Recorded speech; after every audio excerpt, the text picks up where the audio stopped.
ఇప్పుడు మనం శ్రీశైల క్షేత్ర దర్శనానికి వెళ్తూ ఉన్నాము.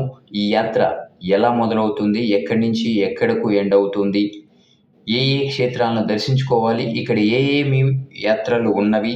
అనే వివరాలను తెలియజేస్తూ ఉన్నాను ఫ్రెండ్స్. ముందుగా మనం ఆంధ్రప్రదేశ్ నుంచి, తెలంగాణ నుంచి బయలుదేరి వెళ్తూ ఉన్నవారు ఇక్కడ ఫస్ట్ చూడాల్సింది శిఖర దర్శనం అంటారు. చూస్తున్నాం కదా మనం. ఇలా మెట్లపై నుంచి కొండపైకి ఎక్కిన తర్వాత అక్కడ ఒక ప్రదేశం నుంచి శిఖరాన్ని దర్శించుకోవడం జరుగుతుంది. బస్సు దిగిన తర్వాత అలా మన సామాన్లు తీసుకొని అలా వెళ్తూ ఉంటాము. వెళ్ళే దారిలోనే స్వామివారి యొక్క మరి గాలి గోపురం, విమాన గోపురాన్ని దర్శించుకోవటము, కొబ్బరికాయలు కొట్టే ప్రదేశం చూస్తూ ఉంటాము. గాలి గోపురాన్ని దర్శించుకున్నాము. ఆ తర్వాత మరి క్యాస్ట్ వైజ్‌గా సత్రాలు చాలా చాలా నీట్‌గా, అందముగా ఉన్నవి. అన్ని కులాల వారికి సత్రాలైతే ఉన్నవి. ఇబ్బంది లేదు. మీరు మీ సత్రాల్లో బస చేయొచ్చు. ఆ తర్వాత మనం తలనీలాలు సమర్పించుకునే వాళ్ళుంటారు. కొందరు పాతాళగంగ, కృష్ణా నదిలో మరి పాతాళగంగలో స్నానం చేయడం కోసం ఇది క్యూ లైన్. టికెట్ తీసుకొని ఇలా తలనీలాలు సమర్పించే వాళ్ళు. ఆ తర్వాత మరి ఇలా లోపలికొచ్చినట్లయితే మహిళలకు మహిళలు, పురుషులకు పురుషులు ఉంటారు. రూ. 40 టికెటు. ఆ తర్వాత చేసిన వాళ్ళు కొంత డబ్బు తీసుకుంటూ ఉంటారు. ఇవి వసతి సముదాయాలను చూస్తూ ఉన్నాము మనం. ఆలయంలోకి వెళ్ళి స్వామివారిని దర్శించుకున్న తర్వాత బయటకు వచ్చిన వెంటనే అన్నదాన సత్రము అంటాము. ఉచిత అన్నదానం. ఈ క్యూ లైన్‌లో లోపలికి వెళ్ళినట్లయితే అక్కడ అన్నదాన కార్యక్రమం జరుగుతూ ఉంటుంది నిత్యము.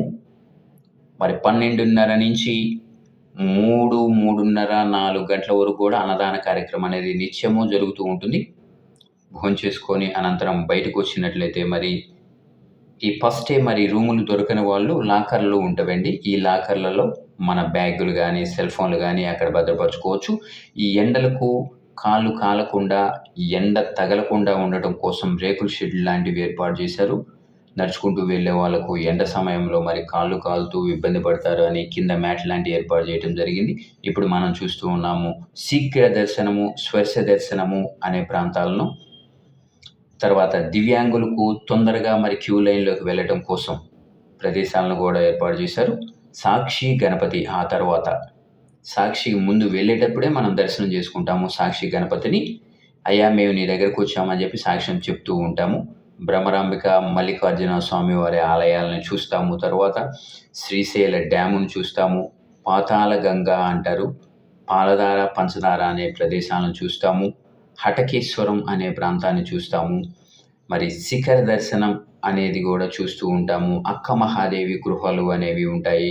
పాలధార, పంచదార, టైగర్ రిజర్వ్డ్ అంటే పెద్ద పులులు తిరిగే అభయారణ్యాన్ని కూడా చూడొచ్చు మనం ఈ ప్రాంతంలో. ఇలా మనం యాత్రంతా కంప్లీట్ చేసుకున్న తర్వాత మరి మనకు కావాల్సిన గాజులు, సామాగ్రి కొనుక్కునే ప్రదేశాలకు వెళ్ళుకొని ఈ యాత్రను కంప్లీట్